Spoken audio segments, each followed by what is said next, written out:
I need to see some Michael Irvin on the sidelines on all fours barking at Duke. Cam Ward's going to be Cam Ward. It's just very uncomfortable. Manny versus Mario.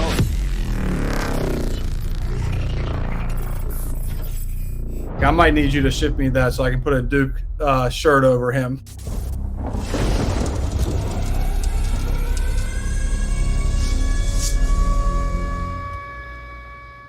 Welcome, college football fans, to another Inside Insight episode, the series where we bring on a content creator or superfan that covers Miami's opponent each week so they can tell us a little bit more about their team. And today, I'm very excited to be joined by Jordan, aka JMann, and I have to say, this was the most difficult time that I've had, believe it or not, finding a guest so far. And it's funny because every Duke fan that I DM'd about coming on to the show instantly responded. So very quick to hit me back.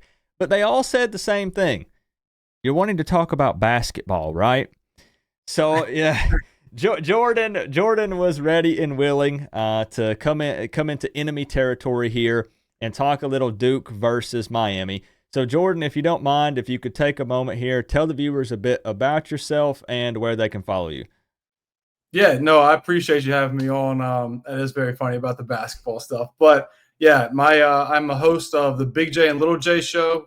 My co-host he's a journalist, so he's the Big J. And so he's the Big J of the Big J and Little J show, and I'm the Little J because I'm the fan. So that's where that comes in. But Connor O'Neill is my co-host. He writes for Devils Illustrated and Deacons Illustrated for Wake Forest. So he does it on Rivals, and we've been having it for 2+ years, but you can find it on Apple, Spotify, and on my YouTube channel at JMann_. So Jordan, I'm going to get straight into it here with a bit of a general question that's not about this game specifically, but Miami fans, we know a little bit about Manny Diaz. There's a little bit of history there, and we're all dying to know your thoughts on him, number one. And basically, we want to know if you're happy with Manny Diaz so far, and is he meeting the expectations in year one? So Manny Diaz I know Miami fans are going to laugh, but he was my number one target when Elko left. And the reason being was because what changed Duke under Elko was the strength and conditioning. Duke just became faster and stronger on the field than years past. And the reason for that was David Feely, who was strength and conditioning coach in Miami under Manny Diaz. And so it just made sense to plug in Manny Diaz with his experience with Feely. Feely stayed. He was supposed to go to A&M. Something changed. He stayed at Duke. So that was number one. So number two, he is the guy that I wanted. And I'm happy with the expectations. Duke's over-under win total was 5.5. And Duke were 6-1 going into the SMU game before the defense forced 6 turnovers and the offense was just like, no thanks. We don't want any points. So that was tough, but what he's done defensively for Duke has been tremendous. Like Duke either leads or is up there in top 3 tackles for loss in the country. And the last 2 games, Duke has forced 10 turnovers. So defensively, Duke's been lights out. It's just offense is where we're struggling right now. Can you tell me for this Duke team the biggest strength and the not so fun part, biggest weakness right now? Yeah, the strength, it's kind of a cop-out saying the whole defense, but like I said, leads the country or up there in tackles for a loss, 10 turnovers the last 2 games forced. Kevin Jennings for SMU, he had 4 fumbles and 3 picks against Duke, and he was hot coming into the game against Duke. So just across the board defensively, if I had to single a guy out for Duke, it'd be Chandler Rivers, the DB, back-to-back games, picks. He had a pick 6 against Florida State and had a big pick against SMU, but he's a really good corner for Duke. And then Vincent Anthony Jr. and Wesley Williams as a defensive lineman, guys to watch out for. Struggling or the weakness is the offense. Like I said, we look good for a drive, and then we'll have 2 or 3 drives where Duke will have about 5 yards total, and you're just like, where did the offense go? And it's just I know we'll talk about Malik Murphy, but you see the talent, and then you see the amateurism that he is a redshirt sophomore. He's young, not inexperienced at times, but it doesn't help that Duke's number 1 receiver, Jordan Moore, has been kind of banged up since the UConn game, and he's really good when healthy, but he's been banged up, and that's kind of limited the passing game as well. All right. Now, what about going into the Miami game specifically? What would concern you about Miami? Is it the D line? Is it Cam Ward? What would you be worried about? Honestly, it's just your explosive plays offensively because, I mean, Miami's always had dudes, and Duke's offense. The only reason I'm not going to say Miami's defense is because Duke's offense gets in its own way that even if you have the guys up front, Duke's offense has been so inconsistent. But it's Cam Ward's ability, your run game's ability to really make big plays happen. And Duke's defense has been really good, but then there's times, again, SMU had, I think, a 75-yard touchdown on one play and a 70-yard play to the 1-yard line that led to a goal line stand by Duke. But Duke can give up those gashing plays. And Cam Ward's, obviously, we've seen what he's done this whole season, that he can make defenses pay for gambling. And so that scares me as a Duke fan of the big play factor. Now, can you fill Miami fans in a little bit on Malik Murphy? This is a guy that is considered a pocket passer, right? Not really a dual threat guy? No. Okay. When I said on our last show or this preview or the Miami preview that Malik Murphy, when he starts to – he's only ran, I think, 3 times all year. And I'm not even exaggerating. I really think it's 3 times. And all 3 times, it's like when Forrest Gump was a kid and realized that he could start running with those braces on his legs. Yeah. Like, it's just very uncomfortable, and then it ends abruptly. And so I would love for him to – Duke loves RPOs. I would love for him to just pull one time and go 2 yards just to do it. Even if it's 1st and 10, you go 2nd and 8, Duke fans would think that's a 20-yard run with how we've seen the offense sometimes. But he has a strong cannon, man. Like, he's special with the arm talent. It's just sometimes he trusts his arm too much, and he wants to make the big play rather than the easy play. Which honestly would probably worry Miami fans a little bit going into this game, because Miami's weakness is giving up big explosive plays. So you got a big arm quarterback back there who's not afraid to take some shots. So that could be a little bit of a recipe for disaster, for Miami. Now, when I was doing some research, it looked like that Duke's O-line grades out as like the 3rd best pass protection O-line in the ACC. So, I mean, it seems like they're protecting him pretty well, right? Yeah, I mean, I did not know they were top 3. That's crazy, because coming into the season, that was the biggest question mark for Duke, because I think 2 or 3 of the starters returned or had experience playing for Duke. But Duke had 4 guys at least come through the portal to patch up the O-line. Like, when Duke was in spring ball, they didn't play spring ball. Like, they had no offensive line. So the spring game was just Malik Murphy dropping back to pass with no offense or defensive line, because Duke didn't have any. They all came in the fall. Dang. So for them to glue things up, and obviously you'll see some of it is short passing game where it's just a quick out to the receiver and go. It's very similar to SMU play style, because our offensive coordinator was the co-OC under Rhett Lashley. So we run the similar offense, just not as successful as SMU. But that is surprising the offense has been that good, and good for them, because like I said, it was kind of glued in until the fall. All right.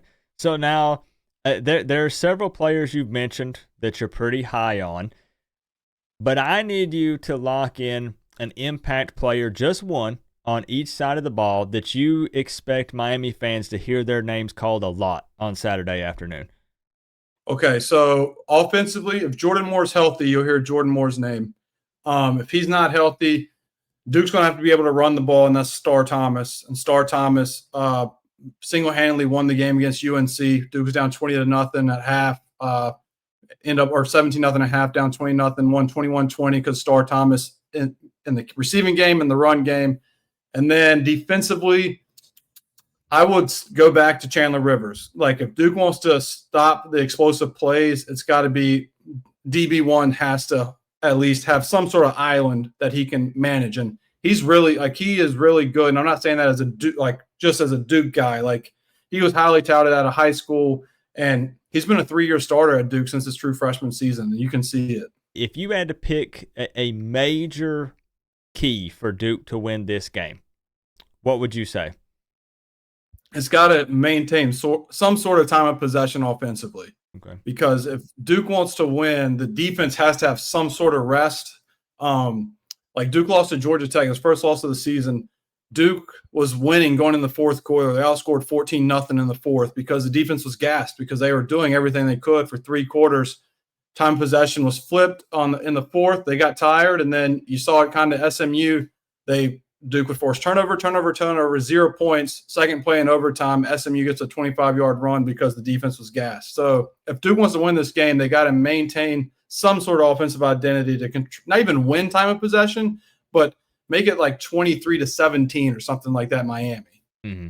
Or Yeah, that was bad math, but I got you. whatever 60 minutes is. Yeah, don't ask me a math question because that was to my defense. And your callback earlier about college basketball, that was 40 minutes. I was thinking of college basketball there. So that's on me as a Duke fan. For Duke fans, I think they definitely are going to need to put up some points early in the game, and has that still been an issue for Duke? When I looked previously, I've not kept up with the last 2 games like real close.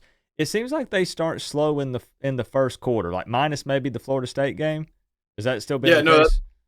That's a good guess because that is pretty accurate that we just start slow. The Florida State game, apparently Duke was being more conservative play calling and just assumed their defense could win the game, which they did. But that game offensively, we had 6 or 8 3-and-outs. Like we were not doing anything offensively, whether we wanted to show it or not. And that's still a concern to me because we know Florida State's struggling this season. But, like the offense just starts slow, and then it takes them a while to get going. And then you see it, and you're like, all right, if this offense looks like this with that defense, this is a really good team. But then the only problem is it's like a flash in the pan, and that needs to be more than a flash in the pan for Duke to pull off a top 5 upset. Mm-hmm.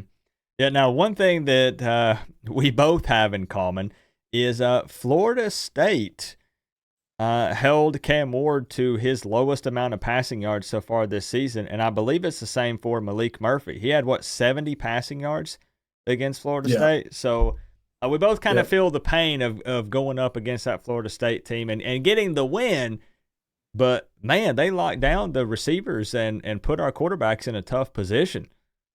Yeah, I mean, it was an offensive just struggle for Duke, like you said. I think he had 14 completions for 70 yards or something, something crazy like that, or seven completions, something like that. But as a Duke football fan that I am, and I've been since I was a child, like this was our first ever win against Florida State. So I will take an ugly win because we literally had 0 of them before that game. And it was ugly, but we won. So I'll take it. Fair. All right. Now, can you give me a bold prediction for this game? Number one, I'll let you know you don't have to because I know I'm kind of putting you on the spot here. And as a disclaimer for the viewers, all right, this is for fun. I will provide one as well, but you got anything for me, Jordan? Bold prediction. Bold. I don't know how bold I want to go here because I just said how inconsistent and bad at times the offense can be, but I'm going to say Star Thomas will have over 125 all-purpose yards. So It will be maybe 75 on the ground and 50 in the air, but I think he's got to get a lot of touches and got to be active. If, again, nothing the receivers can do to get open, it's got to go to the running back somehow. All right. I'll throw one at you as well.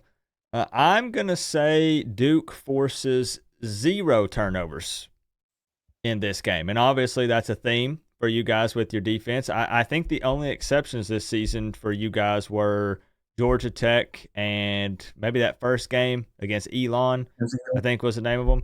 But outside of that, obviously Duke forcing a lot of turnovers. I'm going to say a big fat goose egg against this Miami team because come on now, Jordan, Miami is putting an emphasis on ball security this week, right?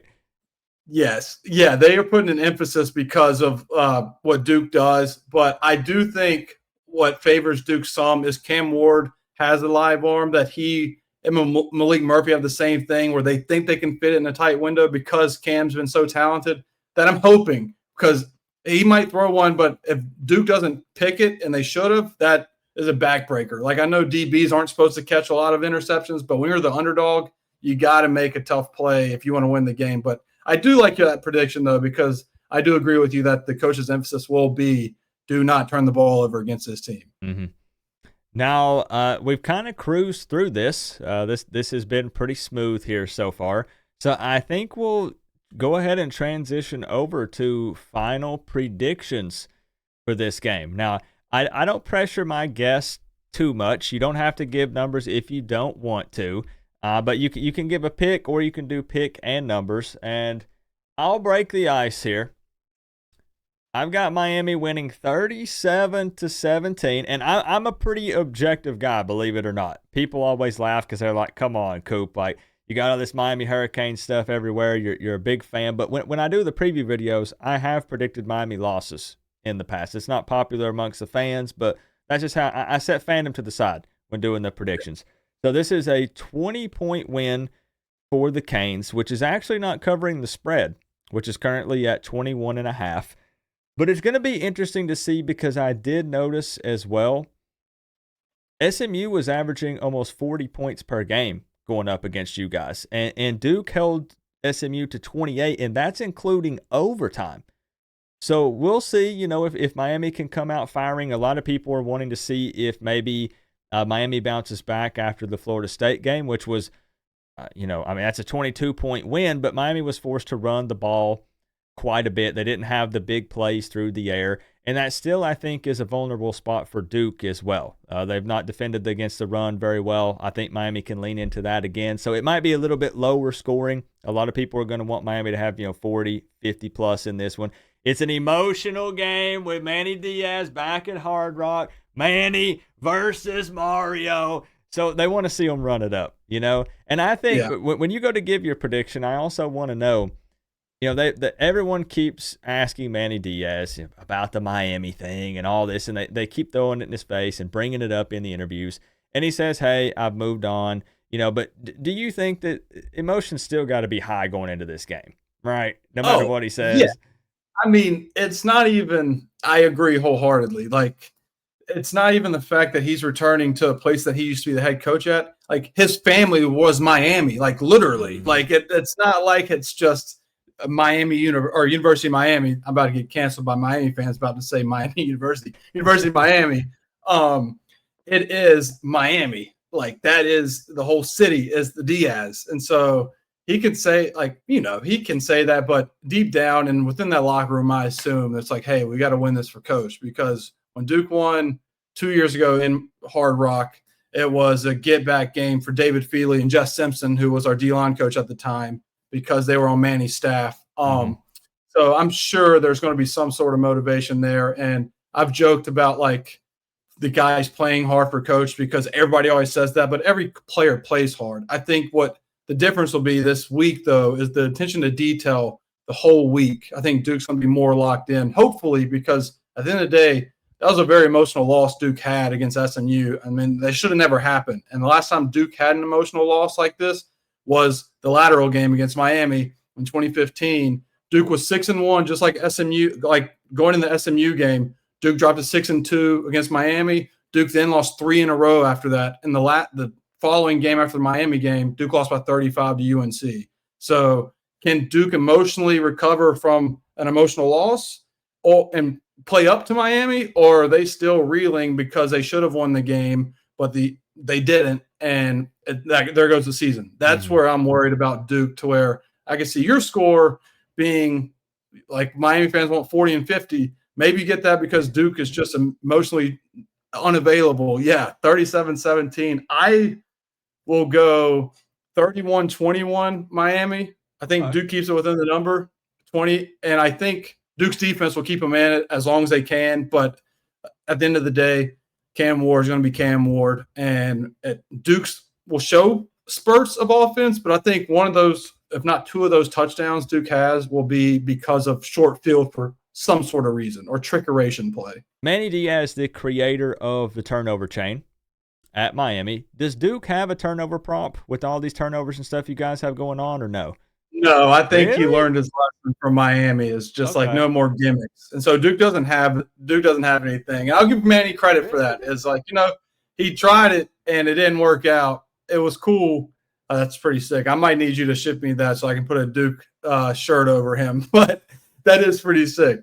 Well, believe it or not, when he got fired, I buried him in my backyard, but I dug him back up because special occasion here. But as you said, he's still in the Miami gear. I mean, I can't. It's not like I own a Duke shirt. If I would have thought ahead of time, I would have had you. I could have bought one from you or bought one ahead of time to put on him. But Yeah, he's still yeah. all Miami. But it is what it That is. I will take that and put a Duke shirt over him and a Duke visor, and he'll be right at home. But I think he's in a great spot. Like every coach always seems to get fired, but then when they get their second gig, they seem to figure some things out. And Manny has approached Duke a little bit different than he was at Miami, and obviously different circumstances, right? Different football programs, and he's done a really good job of keeping everyone engaged. And he's 6-2, man, at 8 games in the season, and Duke was over under 5.5.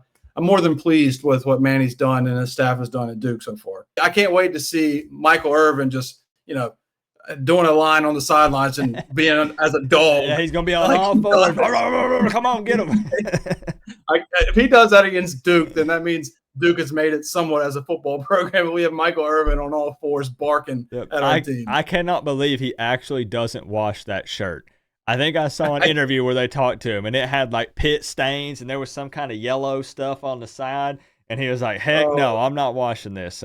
I respect it in a way, but I can't imagine being beside him on the sideline during the game and kind of the odor, coming on. I mean, we love him, obviously, but I don't know, man. Yeah.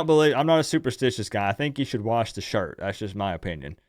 But. Yeah, he gets riled up and he gets into it. And I hope ABC has a camera just on him for every play, because I need to see some Michael Irvin on the sidelines on all fours barking at Duke.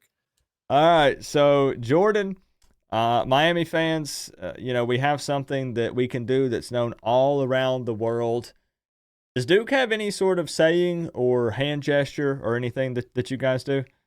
Yeah, it's Bull City. So it's a bull logo. And so they go like this to make like horns. So it's like a Bull City. They go like that. Yep. Huh. So it's pretty cool. It's relatively new. They've done it for the last few years, but Durham is known as the Bull City. And so that just is the mantra at Duke. And it's been cool. They got some shirts and stuff now. So, we're moving up in the world with football logos. All right, Jordan, I appreciate you taking time, being super flexible, jumping onto the show. Again, you guys show him some love. Everything linked in the description and pinned comment. And Jordan, we'll find out on Saturday who gets the dub. All right, brother. I appreciate you having me. All right, peace, bro.